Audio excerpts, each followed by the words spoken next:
Welcome everyone to Zoom into Books. We have our first author of 2021 on Zoom into Books. Her name is Terry Webb, and I'm going to pass it over to Terry and she'll start telling you about her books. Take it away, Terry. Thank you, Kathy, and thank you for having me today. I'm a retired school teacher and taught in elementary school and began to be very concerned about the fact that American history is not taught in our schools very well, and also that there were reluctant boy readers. So I decided to write historical fiction books. And I started out in the early, in 2003 with a series on a boy who lived in a lighthouse during the time of the Industrial Revolution in 4 volumes. And that led me to go to many homeschool events and work with teachers in classrooms. And then when I moved to Lancaster, I became very interested in Thaddeus Stevens' story, and nobody had written about his youth. So I decided to write a book about Thaddeus Stevens when he was 14. And the age group, the course, that are reluctant readers are boys between the age of 12 and 14. So most of my characters are males. And then I wrote in 2013 a book about the Reconstruction days in the South right after the Civil War, which is called Costly Freedom, which is the book I want to talk to you about today and exactly how I came about writing that book. So if you will allow me a few minutes to share my screen. Okay, so I hope you can all see the first slide. I'm learning how to do this, so be patient with me. Costly Freedom is a book for students, parents, and teachers. And when I first introduced it in 2013, I actually took the manuscript to a class of 7th graders and worked with their reading teacher to have them look at the manuscript and make comments on it. And from there, then I used some of their comments in the back of the book. And the second edition was it just last year when I decided to incorporate a whole section of the book particularly for parents and teachers as a study guide. My rationale for writing the book was the fact that I had a family background in Georgia, which is very much in the news these days, both before and after the Civil War. And it evolved because of a personal story that I'd heard from my ancestors. My great-grandfather refused to obey General Sherman's orders and was jailed and shipped out of the country. And my grandmother was born in Canada, where he lived during the duration of the Civil War. And then my own value, because I've been very active in anti-racism activism as a white evangelical Christian. This is my great-grandfather, Sam Benedict, who was an Episcopal clergyman in Marietta, Georgia. And right beside him, that little girl beside him, is my grandmother.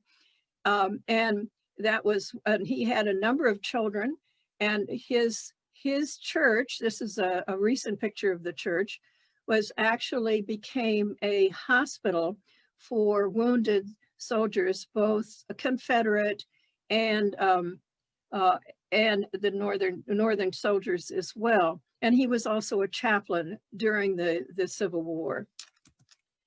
And this is a story that is actually, you can't read this very well, so I'll read it to you. It's on the wall of the local museum, and it says, during the federal occupation of Marietta, Reverend Benedict was put under house arrest by the Yankees for refusing to pray for President Lincoln.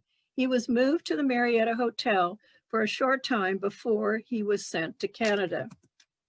So one of the things I did when you write historical fiction is that you need to do a lot of research. So I went to visit to the church. I searched the church archives. I visited his gravesite, which is there in Marietta, Georgia. I went to the museum, and I visited a number of historical sites and actual slave accounts. And one of the battles of the Civil War was fought at Kennesaw Mountain, which is in Cobb County, very near where the church was. And the train, there was a train, which I have a picture of in my book, was actually brought the wounded soldiers to be rehabilitated in the town of Marietta, Georgia. Now, by the time I decided to write the book, the age period that I wrote about, the Emancipation Proclamation had taken place. Abraham Lincoln had emancipated the Jews. Here's a picture of General Sherman, who, when he came through Marietta, destroyed, and when he came through on his march to the sea, destroyed the Confederates' economic base, destroyed all their rail lines, and told the slaves, the former slaves, that he would take care of them. This is a picture of them destroying one of the rail lines as he marched to the sea. And you can see the burning building in the background. Now, the period of history that I decided to focus on was the time of Reconstruction right after the Civil War, where the slaves were now free. They had left devastation and destruction on their way through Georgia. And by this time, the southern states had surrendered. But the aftermath of the Civil War was really what was telling, because the Union had to be reconstructed. The soldiers who returned, they remembered, and the soldier then became the Confederate cause. And you hear a lot today about the doing away with all the Confederate statues. Well, the Confederate cause has stayed alive in the southern states. And what did emancipation do? What was the Southern reaction? That was one of the things I wanted to investigate. And you'll see the picture here was the town of Marietta after the Civil War, when the buildings were destroyed. And even though the Freedmen's Bureau, which I have introduced in my book, was really ridiculed by the South. And this is one of the posters. So when I wanted to create the story, I had to pick I picked the time, as I told you, I picked the time, and then the character and the character development. So I decided after I decided on choosing the period of Reconstruction after the Civil War, I decided to actually examine that period of history as seen through 3 12-year-old boys. One of the boys, Sam, was the son of the minister, was my great-grandfather, Sam Benedict.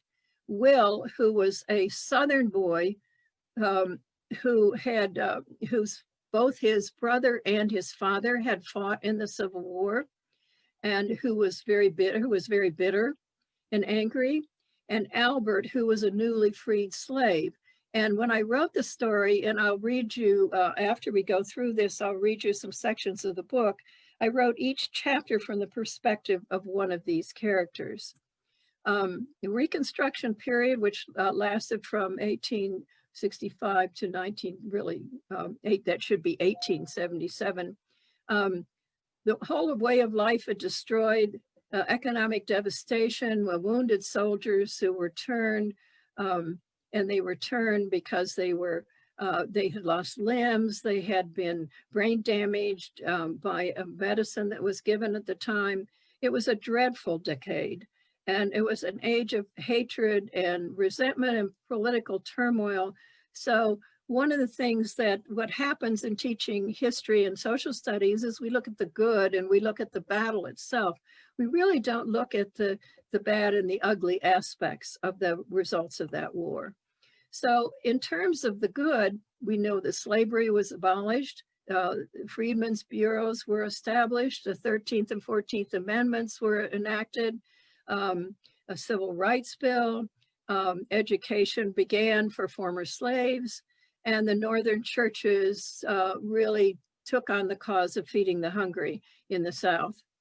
What the bad was there was an impeachment, there was political turmoil, the black suffrage was defeated in the North. The northern military rule. The whole economy in the South was collapsed. There was corruption and graft. And 85,000 dead Confederate soldiers left widows and 200,000 fatherless children. And the wounded soldiers who did come home, as I said, were brain damaged and without limbs, because the prosthesis was probably non-existent in those days. The ugly is the rise of the Ku Klux Klan, and there's a picture in the front of my book with the Ku Klux Klan. There were lynchings and burnings. I'm going to go back. There were lynchings and burnings, black codes, racism and segregation. Even education was segregated.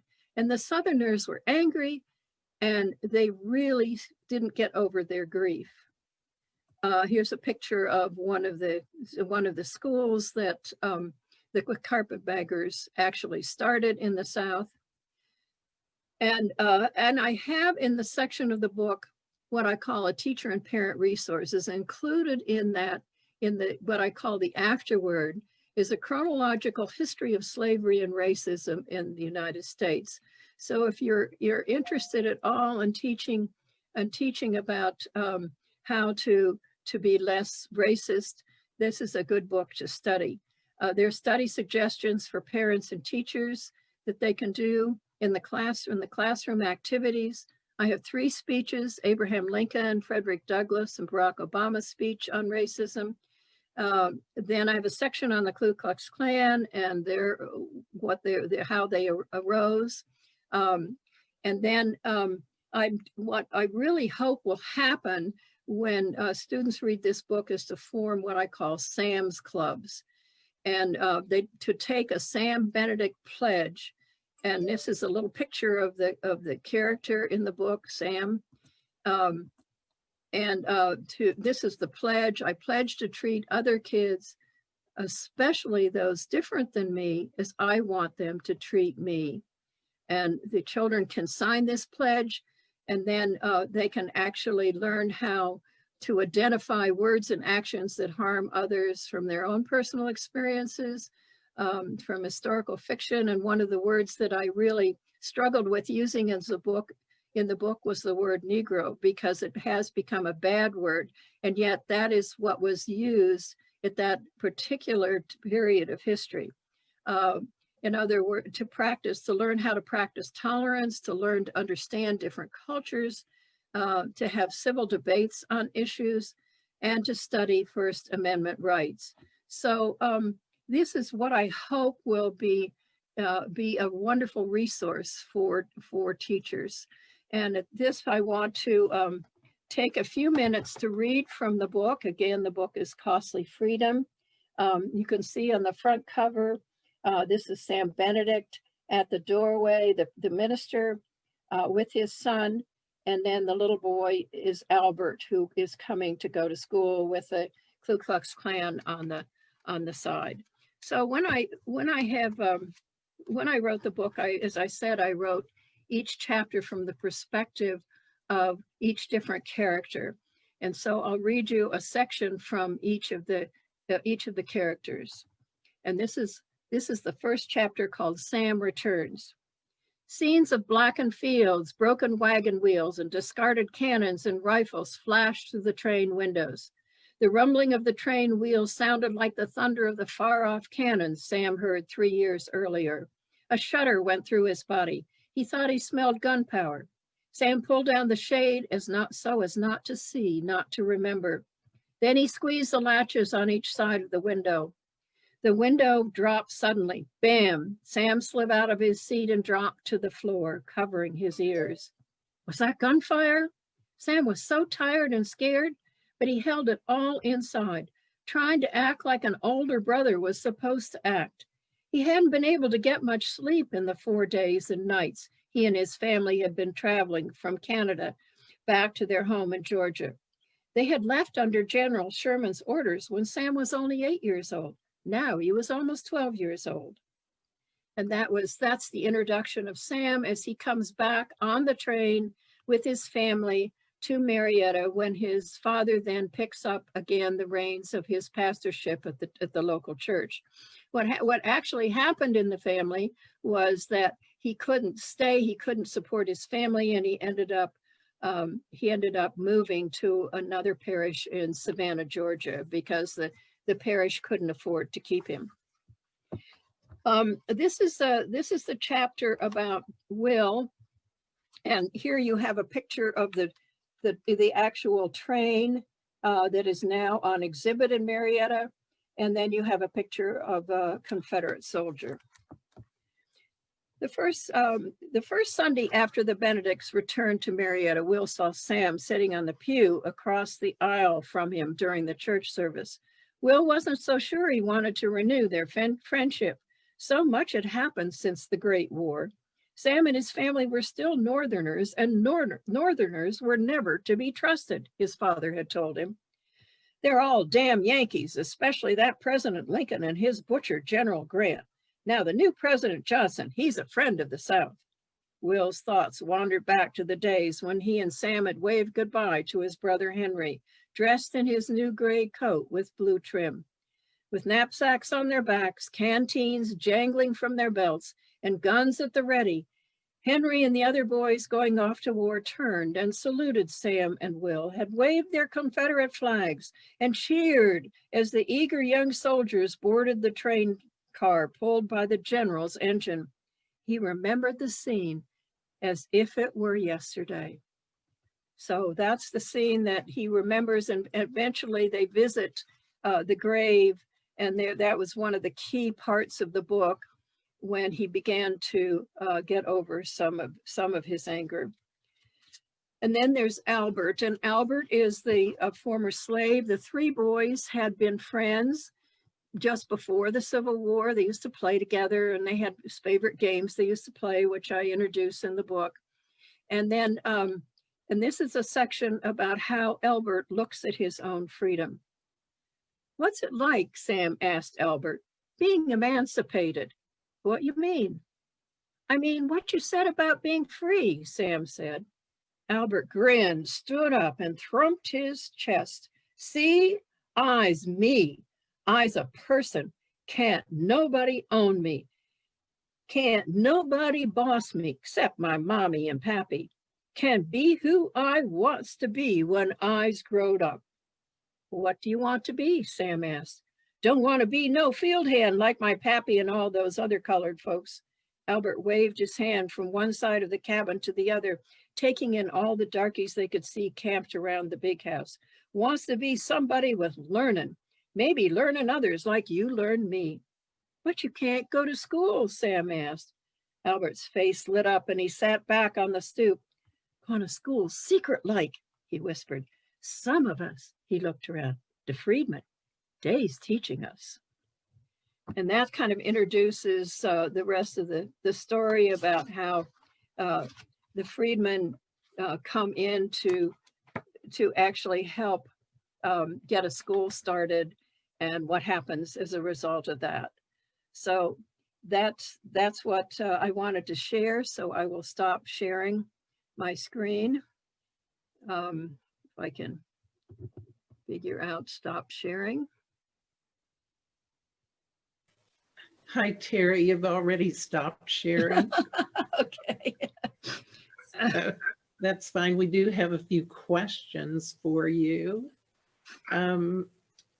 Would you like to tell people why you chose historical fiction as your genre? Yes, I think I did a little bit of that at the beginning when I started the PowerPoint presentation.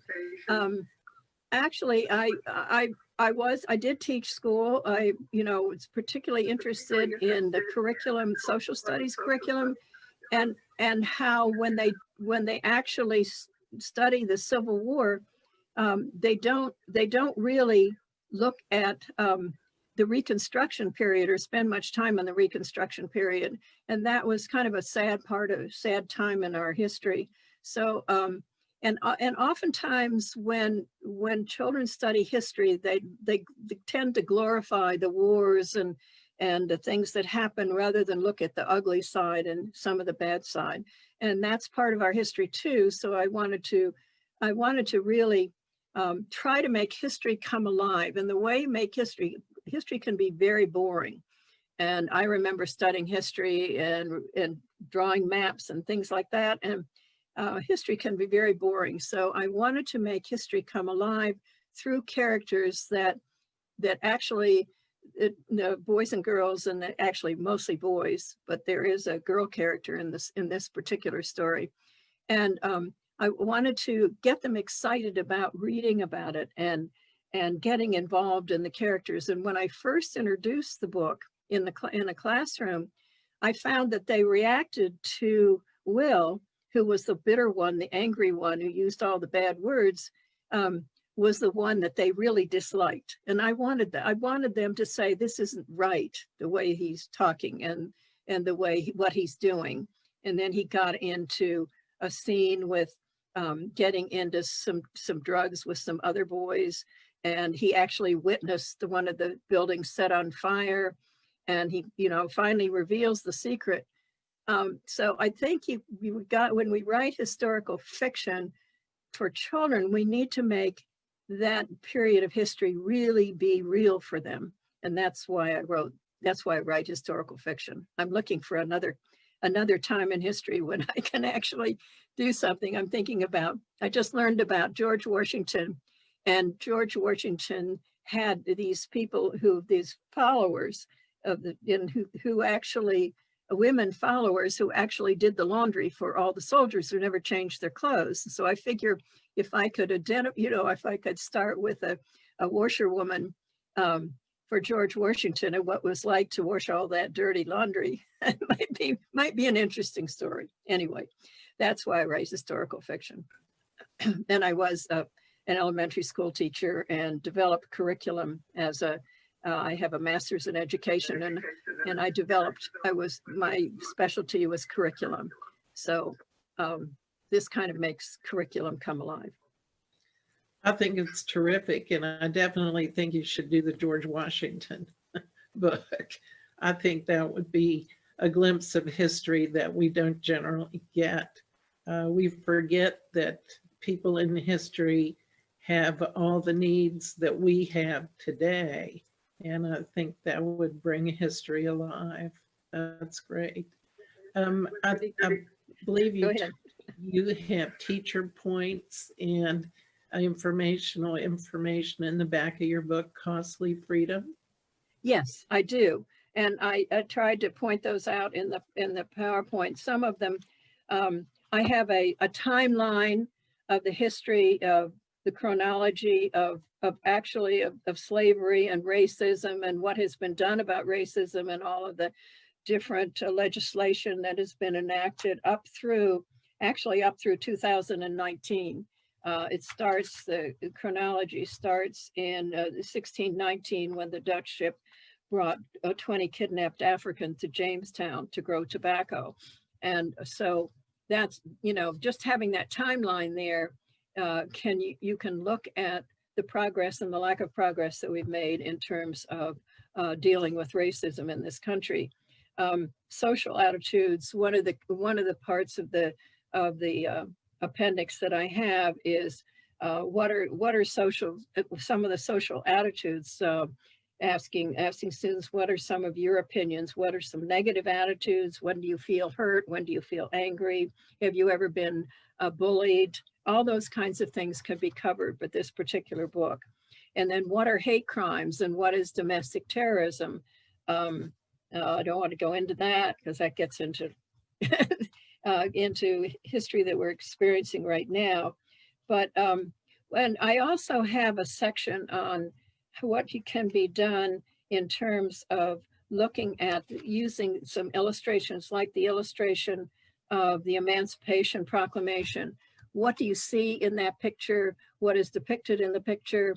So even an art teacher can actually use this book because it has a lot of different illustrations in it.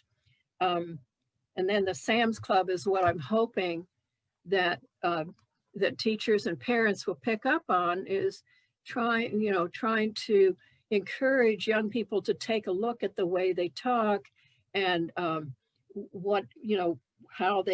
some of the language they use can hurt other people. And I think we have a long way to go on that. But if we start with young people, it can make a difference in the future. And that's what I'm hoping can happen. Well, books like yours are an excellent addition to that movement, that's for sure. I know that you do school visits, and since we've been going through the pandemic, are you doing virtual school visits? And would you like to tell us about that? Okay, I'd love to do virtual school visits. When I do school visits, what I like to do is to be able to, have copies of the book, whatever period of history they're talking about, whether it's the time, Thaddeus Stevens, who was a great advocate for the Emancipation Proclamation and also the 13th and 14th Amendment, or if you're looking at lighthouse keeping, if you look at maritime history, if you're looking at the different industrial revolution and the introduction of the movies and all the things that happened during the 1903 and 1904, which is the period of history that's covered there. What I'd love to do is to send teachers a copy, copies of the book for each student in the classroom, which is a very discounted price. And then after the children have read the book, I used to go into classrooms and sit down with the students and have them ask me questions directly about the kinds of things. Why did you write the book? Why did this character do this? Which character did you like? Which character didn't you like? That kind of thing. Could you have made a difference if you had done something differently during that period of history? So those, to try to encourage young people to get involved and to understand that they can make a difference. That's what I'm hoping. So that's the thing I love to do best, is sit down with students. So since we can't sit down with students today, what I started to do is to virtual classroom visits with students. And even if you're a homeschooling parents, if your children are learning at home, I can set up a time to just, to send the book and to discuss the book with them, and and interact with both the parents and the students. And that's what I'm hoping will happen. So if they want to do that, all they have to do is to email me, and I think you're going to post my email address. Email me, and I'll set up the Zoom call at their convenience. And we'll set up the Zoom call, maybe say, a period of time after, after they have had a chance to read the book. And, as a kind of a bonus to reading the book. I just don't want them to read the book. I really want them to study the book and to learn something about that period of history, and to learn about racism and slavery in this country, and what the results were as a result of the American Revolution and the Reconstruction and that whole period of history, which is something we don't teach much about. Well, that's great. And for those people watching on Facebook, all of, excuse me, Terry's information, her links are in the comment section. And Terry will be going back to this Facebook live feed. And if you have questions that you were not able to ask today, please type them in the comment section and she'll check on it, and she'll be happy to reply to you. I'm sure you also do visits with book clubs, libraries. Yes. One thing that Zoom and virtual presentations have done is we have been able to bring authors to so many more people. And the homeschool groups, if you can get 2 or 3 or 4 families together, plan an afternoon with an author. Yeah, that's what I'm to do. That's what I'm hope will happen. Actually, my whole series of Manning the Light was a great resource for parents, particularly for homeschooling parents in New England. I used to go to New England and would present this and then do the same kind of thing I'm talking about. And I've done that with Thaddeus Stevens as well. If I come as Thaddeus Stevens, I dress in costume. I actually have a period costume, and I also have a period costume for this book as well. So if you want to actually have me talk to kids, I will come in costume of that particular period, and I'll try to do that virtually. I don't know how successful I will be, but I do have the costumes for each one of my books. So, and I bring artifacts to that period of history, so they can see what the bullets were looking like and what the costumes were looking like and all those kinds of things. So that is truly an American treasure. I know that there are not as many authors who do that as there used to be. Well, it's hard to do that today because, schools, first of all, school budgets have been cut, so they didn't have the resources. This was before the pandemic. And now parents and teachers are trying to figure out just how they can educate students during this pandemic, and that's whether they'll do it virtually, whether they'll do it at home. And it would be great if we had, a group of students who are taking the virtual aspect of that. If the teacher decides, okay, I want you to go read this book, and then I want you to have the questions ready, and then we'll have the author come in, virtually and talk to you. So I think that would be a really neat idea. You'll see in my background, my family tree, which is something that I put together of my ancestors. One of the first books that I wrote was a history of Pittsburgh, in which I had the students actually go back and research how they got their name, what was it about their family past, did they have any ancestors that came. That was Pittsburgh. When I lived in Pittsburgh, I now live in Lancaster, but when I lived in Pittsburgh, that used to be the gateway to the West. So we used to go into classrooms and actually have a set of dolls of what it was like. Now costumes are just as good as dolls, I think, for teaching history as well as books. So I'm hoping that there will be a lot more people, and I love doing library visits as well. So if you're a librarian who's listening to this, I hope you will send me an email and we can arrange something. So I've done homeschool groups in libraries as well. Oh, that's great. We do have a comment from Facebook that they were very impressed with your new book and the individual stories of the three boys. So you do have a fan base. I know you've got a lot of people watching. And if one more time you'd like to tell people how to get in touch with you, give them your website, and also these links are on the Facebook feed too. Okay, I do have a website. All my books are on the website. It's www.Mary.Theresa Webb. That's my full name, because I've written some books under that name. I write nonfiction as well as historical fiction. So you'll see all the books on the website. And events, I can put the events up there. I do have a blog too on the website, so I do blog. But I'd love to get back into actually getting students to read some of these books and interact with me. I do have some of my books at museums. I've gone to Georgia a number of times to go to the museums and talk to social studies. Actually went to a social studies convention. So if you're a social studies teacher and watching this, that's where these books fit in, is actually in social studies classes. And particularly if you are teaching the Civil War, or if you're teaching any of these periods of history, it's important to get these kinds of books, these historical fiction books, to make it real for children.